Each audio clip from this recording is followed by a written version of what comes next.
мама ауызашарға бірдеңе жегім кеп тұр, бар ғой, бір түсінбей тұрмын бірдеңе. Ой, балама, осы тұрғанның бәрі тамақ емес пе? Түгел салатың да тұр, бәрі бар ғой, ыстық тамағың да бәрі. Ана сармайың тұр, нанға май жағып жесең міне. Бұрынғы кезде, ауыз ашатын кезде, сәрі кезінде өзіміз әжелеріміздің сәресіне тұратынбыз, қызық көретінбіз ғой. Сәресіне тұрғанда ол кісілер не жейтін?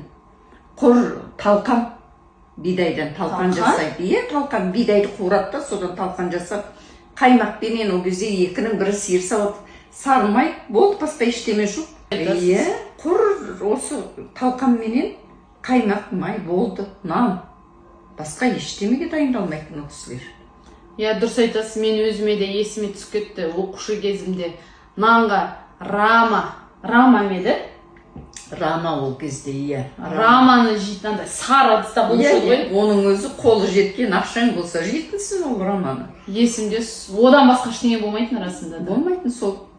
Нанға майды, сол нан мен майды жегеніңе мәз болып қарныңды тойғызып, солай қазір түрлі тағамдар бәрі, қазір бақытты ғой жастар. Не бірлі тағам